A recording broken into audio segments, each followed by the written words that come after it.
तो पिछले वीडियो में हम लोग जान चुके हैं कि प्रॉपर्टी से रिलेटेड डिटेल्स कैसे भरी जाती है, उसकी डीएलसी क्या होती है, अगर खातेदारी जमीन की हम रजिस्ट्री करा रहे हैं, एग्रीकल्चर जमीन की अगर रजिस्ट्री करा रहे हैं तो उसका म्यूटेशन, ऑटो म्यूटेशन कैसे भरा जाता है। पिछले पार्ट तक हम ई पंजीयन की सीरीज में ये सब देख चुके हैं। तो इस वीडियो में हम बात करने वाले हैं कि पार्टी डिटेल्स कैसे भरी जाती है। जी हाँ दोस्तों, जब ऑनलाइन आप रजिस्ट्री करते हैं तो उसकी पार्टी डिटेल्स कैसे भरी जाती है वो हम जानेंगे।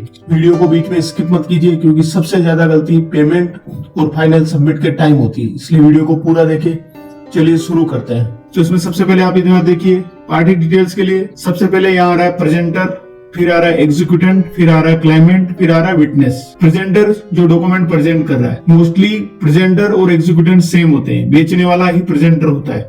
तो बहुत सारे एसआर ऑफिस में अलग अलग होता है। कुछ एसआर ऑफिस में ऐसा होता है, सब रजिस्ट्रार ऑफिस में, कि जैसे कि प्रेजेंटर अलग से भरा जाएगा और एग्जीक्यूटेंट अलग से भरा जाएगा, जबकि आप प्रेजेंटर को ही, एग्जीक्यूटेंट को ही प्रेजेंटर बना सकते हैं। क्लाइमेंट होता है लेने वाला, जिसके पक्ष में जमीन जा रही है, जिसके पक्ष में चीजें दी जा रही है, जो चीजें खरीद रहा है, मतलब ले रहा है। और witness, mostly 2 witness online registry में फिल किए जाते हैं। तो ऑनलाइन रजिस्ट्री के लिए 2 विटनेस आपको चाहिए होंगे, उनके आधार कार्ड वगैरह की डिटेल आपके पास होनी चाहिए। तो सबसे पहले प्रेजेंटर पे क्लिक करते हैं। इस पे क्लिक करने के बाद यहाँ देखेंगे आप 2 ऑप्शन आएंगे आपके पास पार्टी डिटेल्स के अंदर, एक पब्लिक, एक गवर्नमेंट इंस्टीट्यूशन। गवर्नमेंट इंस्टीट्यूशन और पब्लिक में क्या होता है, पब्लिक में जैसे कोई जनता है, जैसे किसी के खेत की रजिस्ट्री हो रही है या कोई अपना प्लॉट बेच रहा है, तो वो पब्लिक में आएगा, तो वो अपनी जमीन बेच रहा होगा। गवर्नमेंट इंस्टीट्यूशन जैसे कोई पंचायत ने पट्टा दिया हो, नगर परिषद ने पट्टा दिया हो, या जेडीए ने पट्टा दिया हो, तो वो सब जो पट्टे जो दिए जाते हैं जिसकी तरफ से, तो वो गवर्नमेंट इंस्टीट्यूशन होती है। तो जैसे कोई पट्टा हुआ, या फिर कोई एग्रीकल्चर के अलावा अन्य कोई जैसे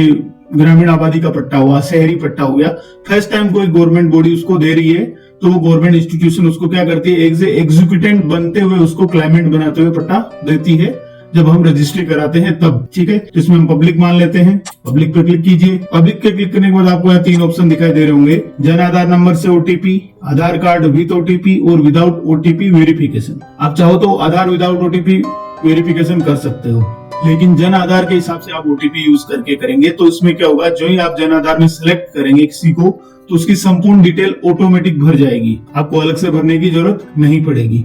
सेम वही आधार कार्ड के साथ होगा, ओटीपी के साथ आधार कार्ड वेरीफाई हो जाएगा और डिटेल ऑटो फेच हो जाएगी। किसी में कोई गलती हो सकती है तो उसको आप करेक्शन कर सकते हैं मैनुअली भी। लेकिन हम यहाँ शुरू करते हैं कॉमन जो है विदाउट ओटीपी वेरिफिकेशन। सबमिट पे क्लिक करते हैं। सबमिट पे क्लिक करने के बाद आप देख सकते हैं ये है 8 प्रेजेंटेड डिटेल्स, प्रेजेंटर और स्टाम्प परचेजर। अब जो प्रेजेंट कर रहा है वही स्टाम्प परचेजर है, तो उसकी डिटेल भर देंगे यहाँ पे सारी। मान लीजिए उसका नाम है सुरेश, के पिताजी का नाम है रमेश।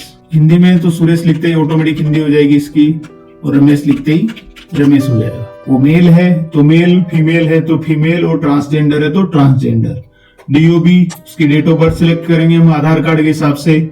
मान लीजिए वो कब जन्मा होगा, मान लीजिए वो 2000 में जन्मा है, तो 2000 में ये हो गया 1 जनवरी 2000 को वो जन्मा है, तो 26 साल उसकी उम्र हो गई आज। कैटेगरी जनरल की कर रहे हैं अभी हम रजिस्ट्री, एग्जाम्पल में जनरल आपको समझाया तो हम जनरल पे क्लिक करेंगे। उसके बाद आता है कास्ट, नीचे जाति, उसके बाद आएगा कास्ट का ये ऑप्शन आपको खुल जाएगा। ये ऑप्शन आपको दिख रहा होगा यहाँ पे, ये जनरल सिलेक्ट करने के बाद खुल जाएगा। कास्ट सिलेक्ट में आप क्या करेंगे, तो हमने ब्राह्मण शर्मा यहाँ कर दिया, कास्ट में यहाँ ब्राह्मण लिख देंगे हम। ये इंग्लिश का कॉलम है, यहाँ इंग्लिश में रहेगा। उसके बाद आते हैं हम नीचे, पक्षकार की आईडी और संपर्क का विवरण, वो आपको लिखना है। संपर्क नंबर लिख लें, इंटर मोबाइल नंबर पे यहाँ चेकबॉक्स पे क्लिक कीजिए, यहाँ आपको मोबाइल नंबर लिखने हैं। ठीक है, मोबाइल नंबर लिखने के बाद आपको ओटीपी वेरीफाई करना पड़ेगा। यहाँ से वेरीफाई पे क्लिक करोगे आप, फिर वहाँ ओटीपी जाएगा और वो ओटीपी डालने के बाद आपको मोबाइल नंबर वेरीफाइड हो जाएगा। उसके बाद वो क्या व्यवसाय करते हैं, नौकरी करते हैं तो सर्विस, बिजनेस करते हैं तो बिजनेस, स्टूडेंट है, हाउसवाइफ है, फार्मर है, रिटायर्ड पेंशनर है, अनएम्प्लॉयड है, या अदर्स कुछ भी आपकी जो उनकी जो वर्किंग प्रोफेशन है वो आप यहाँ पे सिलेक्ट कर सकते हैं। उसके बाद आईडी प्रूफ क्या, उनका आधार कार्ड है तो Aadhaar card, bank account number, driving licence, इनमें से जो अवेलेबल हो। तो आधार कार्ड इजीली अवेलेबल होता है, हर इंडियन सिटीजन के पास आधार कार्ड होता है, तो भारतीय नागरिक होने के नाते आधार कार्ड होता है, तो आप सबसे बेस्ट ऑप्शन है आधार कार्ड। उसके बाद आधार नंबर आप यहाँ को लिखने पड़ेंगे आपको। आधार कार्ड 12 नंबर का पूरा अंक होता है, 4 के 3 सेट होते हैं। कोई भी आधार नंबर रेंडम हम लिख देते हैं, कुछ भी 1 2 3 4 5 6 7 8 9 और 1 2 3, ये 12 अंकों का आधार कार्ड नंबर हो गया। आपके जो भी प्रेजेंटर है, आपके जो भी XYZ हमने जो भी माना, सुरेश रमेन, एग्जाम्पल के लिए हम यहाँ लिख देते हैं ये। उसके बाद आपको वेरीफाई आधार पे क्लिक करना है। वेरीफाई आधार पे क्लिक करते ही आपको एक ओटीपी का ऑप्शन आएगा, वहां आप ओटीपी दर्ज कर दीजिए ओटीपी दर्ज करते ही ये नंबर वेरीफाई हो जाएंगे। अब आते हैं पैन कार्ड पे। पैन कार्ड भी बहुत जरूरी होता है। तो सरकार ने डिसाइड कर रखा है कि इतने रुपए से ऊपर अगर कोई रजिस्ट्री बेची जाती है, जमीन बेची जाती है, तो उसका पैसा प्राप्त होगा इसको अपने एग्जीक्यूटेंट को, जो बेच रहा होगा विक्रेता ऑब्वियसली।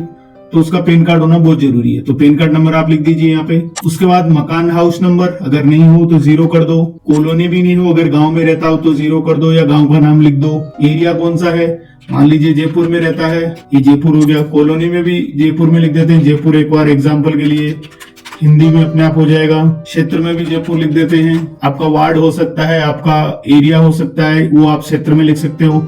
सिटी जयपुर की जयपुर हो जाएगी। उसके बाद पिन कोड, जयपुर का पिन कोड जो होगा 6 डिजिट का पिन कोड होता है आपका, आधार कार्ड में भी आ जाएगा मोस्टली, या नहीं आए तो एड्रेस आप लिख सकते हैं उस आधार पे। मान लीजिए 30 हो गया, कहीं का पिन कोड होगा वो लिख दीजिए एग्जाम्पल के लिए। शहर जयपुर ही शहर है तो जयपुर शहर लिख दो वापस। उसके बाद डिस्ट्रिक्ट, ये भी जयपुर। ऑफिस, ये भी जयपुर कर दो। अब इसमें जयपुर में कहाँ रहते हो, कलेक्ट्रेट रहते हो, बस्ती रहते हो, गांधीनगर, गोविंद नगर, जो आपका एरिया होगा स्पेसिफिक। जयपुर की बात नहीं है, आप समझ सकते हो, जहां भी जो भी आपका एड्रेस है उस हिसाब से आप सिलेक्ट कर लीजिए। उसके बाद आएगा स्टेट। जैसे मान लीजिए जयपुर हमने सिलेक्ट कर लिया, अशोकनगर। स्टेट राजस्थान ऑटोफिल हो गया। उसके बाद आपको सेव पे क्लिक करना है। तो इससे आप प्रेजेंटर की डिटेल भर सकते हैं। इसमें हमने ओके इसलिए नहीं किया क्योंकि हम आपको एक ओके करके बताएंगे एग्जीक्यूटेंट का मेन जो होता है। इसको करने के बाद हम सेव करने के बाद ऑटो सेव हो जाएगा। उसके बाद आता है एग्जीक्यूटेंट मेन। एग्जीक्यूटेंट यानी विक्रेता, जो एग्जीक्यूट कर रहा हो किसी रजिस्ट्री को या किसी डीड को एग्जीक्यूट कर रहा हो, तो ऑब्वियसली विक्रेता होगा। आप अगर प्रेजेंटर, बहुत सारी जगह प्रेजेंटर अलग से भराया जाता है सब रजिस्ट्रार ऑफिस में, कहीं कॉमन यूज कर लिया जाता है। तो इसमें देखिए आप एग्जीक्यूटेंट के साथ प्रेजेंटर समझ सकते हैं। पब्लिक पे क्लिक कीजिए, विदाउट ओटीपी जाइए, एक बार सबमिट पे क्लिक कर दीजिए। उसके बाद देखो एग्जीक्यूटेंट ही प्रेजेंटर हो सकता है, तो ये यहाँ पे आपको चेकबॉक्स पे क्लिक करना है। एक चीज और ध्यान रखिए आप, अगर जब तक आप प्रेजेंटर सिलेक्ट नहीं करेंगे रजिस्ट्री ऑनलाइन हो जाएगी।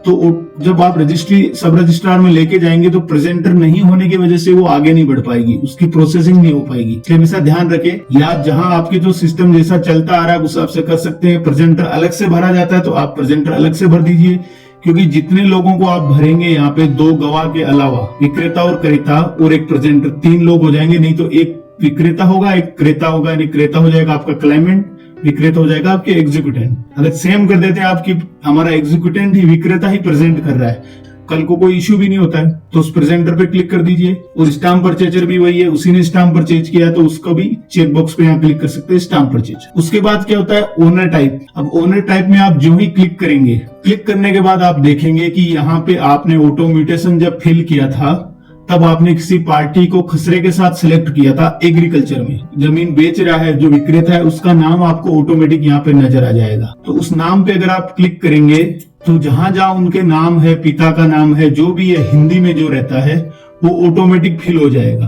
अगर आप एग्रीकल्चर जमीन को छोड़ के और किसी भी प्रकार की रजिस्ट्री करेंगे तो आपको ये ऑप्शन नहीं आएगा ओनर टाइप वाला। ये देख लीजिए, हमने आपको एग्जांपल के तौर पे यहाँ पे बताया है।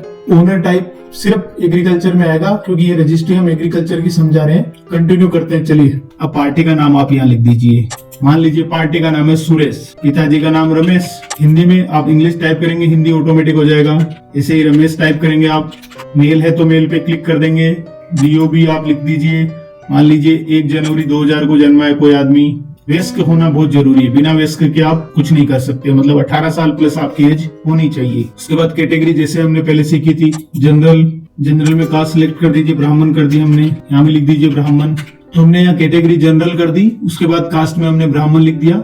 और उसके बाद यहाँ ऑप्शन आता है जाति का, तो यहाँ सिलेक्ट करने से अच्छा यहाँ पहले आप जाति लिख देंगे ब्राह्मण इंग्लिश में, तो ये हिंदी में हो जाएगा। उसको कॉपी कर लेना, फिर सिलेक्ट कास्ट पे क्लिक करना, फिर यहाँ पे कॉपी पेस्ट कर देना, तो उसमें सारे ब्राह्मण सब आ जाएंगे। तो आप जो भी ब्राह्मण है, मान लीजिए शर्मा ब्राह्मण है, गौड़ ब्राह्मण है, जो भी ब्राह्मण है, ओझा पारिक जो भी मान लीजिए, तो शर्मा कॉमन होता है वो लिख देते हैं, तो शर्मा ब्राह्मण हो गए। उसके बाद रिलेशन, अगर कोई रिलेशन नहीं है तो लिखने की जरूरत नहीं है, एनए लिख दीजिए। रिलेशन लेने वाले और बेचने वाले का कोई रिलेशन का होता है तो रिलेशन लिखते हैं। उसके बाद नीचे आइए आप, यहाँ देखिए आप पक्षकार आईडी प्रमाण पत्र या संपर्क विवरण या पार्टी आईडी प्रूफ आप लोग सब जानते हैं।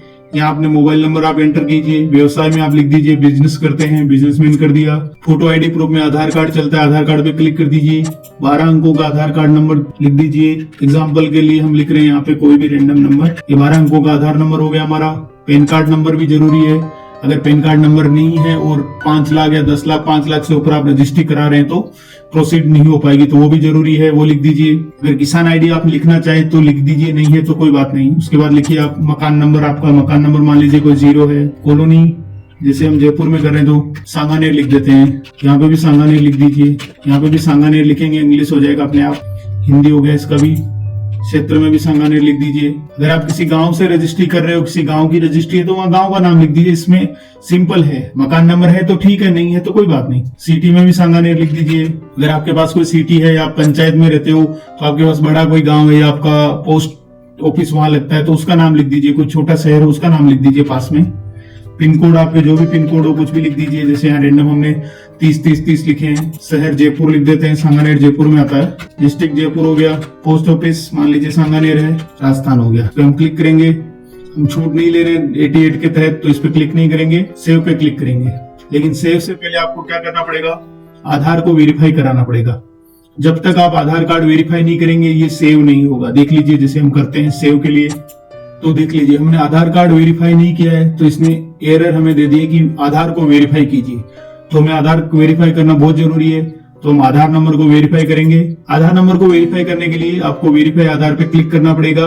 इस पे क्लिक करते ही आपको एक ओटीपी मिलेगा। तो जो ही आप वेरीफाई आधार कार्ड पे क्लिक करेंगे तो यहाँ आपको एक ऑप्शन आएगा, OTP has been successfully send to your registered mobile number. तो वहाँ ओटीपी आया होगा, वो ओटीपी आपको दर्ज करना है। इस पे ओके क्लिक कीजिए। तो यहाँ अपने ओटीपी जो मोबाइल पे आपको प्राप्त हुए वो दर्ज करके वेरीफाई पे क्लिक कर दीजिए। ओटीपी वेरीफाइड सक्सेसफुली हो गया। उसके बाद ओके पे क्लिक कीजिए। ये सब होने के बाद, वेरीफाई होने के बाद हम सेव पे क्लिक करेंगे तो डिटेल सेव सक्सेसफुली हो गई। ओके कीजिए। यहाँ आप देख सकते हैं एग्जीक्यूटेंट सुरेश है, रमेश है, उसकी एज 26 है, हाउस कॉलोनी आ गई, जेंडर आ गया, साइन। ऐसे ही आप क्लेमेंट को फिलअप करेंगे तो क्लेमेंट पे क्लिक कीजिए, वही पब्लिक रहेंगे अपने।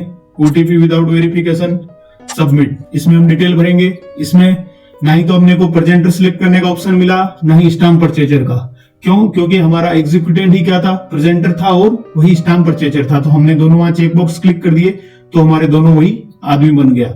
इसमें हमें किसकी बात करनी है, क्लाइमेंट की। क्लाइमेंट यानी क्या होता है, खरीदार, जिसके पक्ष में डीड की जा रही है। ठीक है, यानी जो ले रहा है क्रेता, जिसको हम रजिस्ट्री में लिखते हैं ऑनलाइन, क्रेता की डिटेल यहाँ पे आपको भरनी है। मान लीजिए हम रेंडमली कोई भी नाम लिख देते हैं, राकेश नाम हो गया, पिताजी का नाम भी रमेश कर दो, हिंदी में राकेश लिख दो, अपने आप हो जाएगा। ऐसे ही रमेश लिख दो, अपने आप हो जाएगा। क्लेमेंट में हमने आपको, एग्जीक्यूटेंट में हमने आपको समझा रखा, सेम वही डेट ऑफ बर्थ भरनी है आपको, अपने आप एज यहाँ आ जाएगी।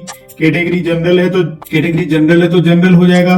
कास्ट क्या है वो लिख दीजिए, एनए पे क्लिक कर दीजिए। उसके बाद जाति यहाँ पे आप लिख दीजिए, सेम वही। इंटर मोबाइल नंबर और ऑक्यूपेशन व्यवसाय क्या है उस पर क्लिक करना आपको। बिजनेस करते हैं तो बिजनेस, सर्विस करते हैं तो सर्विस, स्टूडेंट है तो स्टूडेंट, हाउस वाइफ है तो हाउस वाइफ भर दीजिए। आईडी प्रूफ आधार कार्ड है, आधार कार्ड पे क्लिक कीजिए, यहाँ पे आधार नंबर डालिए। ठीक है, वैसे ही आप यहाँ आधार नंबर डालेंगे, वेरीफाई कीजिए। पेन नंबर जरूरी है क्योंकि क्रेता है तो पेन नंबर भी होने चाहिए और विक्रेता के पास भी होने चाहिए। उसकी एक लिमिट दे रखी हमने बताई आपको। अगर 2 लाख 5 लाख का अगर कोई सरकारी रेट से हो रहा है तो कोई दिक्कत नहीं है, लेकिन अमाउंट बहुत बड़ा है तो उसमें पेन कार्ड चाहिएगा, तो आपको यहाँ पेन कार्ड भी डालने पड़ेंगे। ठीक है, उसके बाद यहाँ मकान हाउस नंबर लिख दीजिए, एग्जाम्पल कुछ भी लिख दीजिए। ये भी मान लीजिए जयपुर के हैं तो सेव पे क्लिक कीजिए। हाँ, ये पिछली बार भी हमने देखा होगा, please fill caste in Hindi. Caste आपको भरनी है, ये डिटेल्स आपको पूरी भरनी पड़ेगी। अगर ये सब आप नहीं भरते हैं तो यहाँ पे आपको एरर आ जाएगी। डेट भरिए, इनकी डीओबी जो भी है, एज भरिए। ये सब डिटेल भरने के बाद आपको सेव पे क्लिक करना है। सेव पे क्लिक करते ही आपकी डिटेल सेव हो जाएगी। डिटेल सेव होने के बाद आपको फिर भरने हैं विटनेस। विटनेस भरने से पहले आपको मैं बता दूं कि बेचने वाले यानी कि विक्रेता कितने भी हो सकते हैं, 1 हो सकता है, 2 हो सकते हैं, 5 हो सकते हैं। वैसे ही खरीदार यानी क्लाइमेंट, क्रेता 2 हो सकते हैं, 5 हो सकते हैं, 10 हो सकते हैं, चाहे जितने भी हो सकते हैं उस हिसाब से। लेकिन एग्रीकल्चर में म्यूटेशन कैसे भरते हैं, क्रेता कैसे आता है, वो अलग डिटेल्स होती है। अगर आप एग्जीक्यूटेंट भरेंगे, क्लाइमेंट भरेंगे तो उसका ऑटो म्यूटेशन आपको भरना पड़ेगा। तो अब हम बात करते हैं विटनेस की। विटनेस पे क्लिक करेंगे, आप देख सकते हैं विटनेस में बहुत ज्यादा चीजें नहीं मांगते। सिंपल पार्टी का नाम आप भर देंगे, फादर्स नेम, हिंदी में नेम, जेंडर, कैटेगरी किससे आता है, कास्ट यहाँ आपको लिखनी है, ऑटो सिलेक्ट नहीं होगी। एज आपको रैंडम लिखनी है, यानी कोई 30 साल का है, कोई 25 साल का, आप लिख सकते हैं। कास्ट यहाँ लिख दीजिए। एज आप उनके आधार कार्ड से कैलकुलेट कर लीजिए। कैटेगरी में जाती और लिखनी हो तो हिंदी में आप लिख दीजिए, या इंग्लिश में कास्ट और या हिंदी में कास्ट लिख दीजिए। संपर्क वही सेम, वही व्यवसाय क्या करते हैं, वही आईडी, फोटो आईडी, आधार कार्ड लिख दीजिए। आधार कार्ड, इसमें गवाह में आधार कार्ड आपको वेरीफाई करने की जरूरत नहीं है, उसकी कोई जरूरत नहीं पड़ेगी आपकी। पैन कार्ड नंबर है तो डाल दीजिए, पता डाल दीजिए, सिटी, कॉलोनी, ये सब डिस्ट्रिक्ट सेम जो हमने ऊपर किया, क्योंकि मैं ये भी आपको समझा देता लेकिन ज्यादा समय लगने की वजह से हम आपको एक बार प्रोसेस हम बता चुके, सेम एज इट इज रहने वाला है सारा का सारा। तो ये सारी डिटेल आप भर के फिर आप सेव पे क्लिक कर दोगे तो ऐसे ही आपका एक गवाह सेव हो जाएगा। तो एक गवाह भरने के बाद दूसरा गवाह भी आप विटनेस पे क्लिक करके फिर भर सकते हैं, सेम वही प्रोसेस रहेगा। पब्लिक पे क्लिक कीजिए, विदाउट ओटीपी जाइए, सबमिट पे क्लिक कीजिए, उसकी डिटेल आप यहाँ पे भर सकते हैं, पार्टी नेम, ये सब आपको हमने प्रोसेस बता चुके हैं। बार बार बताने से वीडियो बड़ा बन जाएगा। और हमारे चैनल को आप सब्सक्राइब करते रहिए दोस्तों, देखते हैं लेकिन सब्सक्राइब नहीं करते आप, ठीक है। ये सब होने के बाद आपको कैसा दिखेगा आपका ये पूरा प्रेजेंटर वाला, हम आपको भी दिखा दें। जैसे ही हम क्रेता और विक्रेता की डिटेल भर लेंगे और 2 गवाह भर लेंगे तो उसके बाद हमें ऑप्शन आएगा सिर्फ एग्रीकल्चर की जमीन में। अगर एग्रीकल्चर के अलावा अगर किसी भी जमीन ले रहे हैं, मान लीजिए सीधा सा एग्जांपल यूं है कि अगर म्यूटेशन खुल रहा है, ऑटो म्यूटेशन जो एग्रीकल्चर का ही खुलता है, तो हमारे पास एक एक्स्ट्रा ऑप्शन आएगा फिल शेयर, हिस्सा भरने का। वो भरना बहुत जरूरी है। अगर आप म्यूटेशन खुलाने जा रहे हो, हिस्सा सही से नहीं भर पाते हो तो वो म्यूटेशन नहीं खुलेगा, ठीक है। देखिए यहाँ पे एग्जीक्यूटेंट हो गया अपना विक्रेता, क्लाइमेंट हो गया अपना क्रेता, विटनेस हो गए 2 लोग। ये सब डिटेल हमने आपको बता दी, कैसे भरते हैं, क्या करते हैं। ओटीपी लेना चाहिए आधार से। हिंदी में नेम अगर एरर आती है, हिंदी में जाति का नेम सही नहीं है तो वहां दोबारा से टाइप कर दीजिए, हिंदी वाले सेक्शन में जाके करेक्ट हो जाएगा। उसके बाद सेव कर दीजिए। जो ही आप एग्रीकल्चर की जमीन की रजिस्ट्री करते टाइम एग्जीक्यूटिव और क्लाइमेंट भर देते हैं, क्लाइमेंट भरने के बाद एक ऑप्शन आती है आपके फिल शेयर की, ये बहुत इंपॉर्टेंट है, इस पे क्लिक करते हैं। इस पे क्लिक करने के बाद आपको यहाँ नाम मिल गया होगा, हमने राकेश और पिता रमेश ऐसे करके कोई नाम, काल्पनिक नाम हमने लिया है, उसका हिस्सा हम 1 by 1 भर देंगे। जब सिंगल आदमी ले रहा है 1 by 1 यानी 1/1 पूरा हिस्सा वो ले रहा है, 100% हिस्सा उसके नाम जाएगा। यहाँ पे 2 लोग हो, 3 लोग हो तो हिस्सा चेंज हो जाएगा। 3 लोग हैं, तीनों बराबर ले रहे हैं तो 1/3, 1/3, 1/3 हो जाएगा। 2 लोग हैं तो 1/2, 1/2 बराबर हो जाएगा। आप पढ़ सकते हैं, यहाँ पे भी डिटेल लिखी हुई है पूरी कि कैसे कैसे हिस्सा देना है। दिक्कत कब आती है, जब मान लीजिए 3 लोगों ने जमीन खरीदी और तीनों ने अलग अलग रुपए पार्टी को दिए, साथ में है सब रजामंदी भी है, लेकिन उन्होंने बोला कि हम जिस प्रकार से पेमेंट कर रहे हैं उसी प्रकार हमारी जमीन हमें मिलनी चाहिए, हमारा हिस्सा होना चाहिए। तो वो रजिस्ट्री जो टाइप करेंगे डीड, उसमें भी लिखेंगे कि एक को मिलेगा 70%, उसको मिलेगा 20%, एक को मिलेगा 10%, 100% जमीन में से ये हिस्सा रहेगा। उसी हिसाब से यहाँ क्रेता का हिस्सा भी आपको लिखना पड़ेगा। आपको रजिस्ट्री जो डीड टाइप होगी उसमें भी लिखना पड़ेगा और इसमें भी लिखना पड़ेगा। अगर ऑटोमेटेशन नहीं खुलता है तो पटवारी जी के पास जाएगी, वो भी उस रजिस्ट्री डीड में आपने क्या लिखा है, कितना हिस्सा लिखा, उस हिसाब से उनका म्यूटेशन खोला जाएगा। होता नहीं है लेकिन कभी कभी आजकल के जमाने में, मॉडर्न जमाने में ऐसा होने लग गया कि भाई मैं इतना पैसा लगा रहा हूं तो मेरा ये हिस्सा, मैं इतना लगा रहा हूं तो मेरा ये हिस्सा बनेगा। ठीक है दोस्तों, ये सब भरने के बाद सेव पे क्लिक करना है आपको। सेव पे क्लिक करने के बाद श्योर यस कर दीजिए। उसके बाद आपको यहाँ पे रिपोर्ट मिलेगी, रिपोर्ट पे क्लिक करके उसको डाउनलोड कर लीजिए। उसको डाउनलोड करने के बाद आपको ये ऑप्शन वापस चालू हो जाएगा, पार्टी डिटेल्स। इस पे क्लिक कर दीजिए पार्टी डिटेल्स पे। पार्टी डिटेल्स आने के बाद प्रेजेंटर डिटेल्स भर दिया आपने, फिल शेयर भर दिया। उसके बाद पेमेंट डिटेल्स पे हम जाएंगे सीधा। पेमेंट डिटेल्स पे आते ही आप यहाँ देख सकते हैं पेमेंट, टोटल पेमेंट आपको कितना जमा कराना है, 89,000। उसमें किस मद में कितना जमा होगा वो आप देख सकते हैं। स्टाम्प ड्यूटी है यहाँ पे 60,000, सरचार्ज है 18,000, रजिस्ट्रेशन फीस है 10,000, CSI 500 और SI फीस भी 500। ठीक है, टोटल हो गया आपका 89,000। अब इसको जमा कराने के 3 तरीके होते हैं स्टाम्प ड्यूटी को। ई स्टाम्प ले लीजिए, मैनुअल स्टाम्प ले लीजिए, या फिर ई ग्रास की आईडी से जाके स्टाम्प ड्यूटी आप जमा करा सकते। ई ग्रास पे आईडी कैसे बनाते हैं उसका वीडियो हमारे पोर्टल पे है, उससे चालान कैसे जनरेट करते हैं उसका वीडियो भी हमारे पोर्टल पे है। आप वहां से एकदम नॉलेज ले सकते हैं और वहां पे आप सीख सकते हैं कैसे किया जाता है। ठीक है, यहाँ पे सिलेक्ट टाइप पे क्लिक कीजिए। ई ग्रास है तो ई ग्रास पे क्लिक कीजिए। स्टाम्प है तो जैसे स्टाम्प हमने लिया, स्टाम्प पे क्लिक करेंगे। स्टाम्प परचेजर हो गया, उसके सीरियल नंबर स्टाम्प के रेड कलर से नीचे में आपको कोने में दिख जाएंगे, वो डाल दीजिए। स्टाम्प कब खरीदा, उसकी डेट और टोटल अमाउंट, कितने रुपए का आप स्टाम्प खरीदा, जिसमें स्टाम्प ड्यूटी होगी ये और सरचार्ज होगा ये।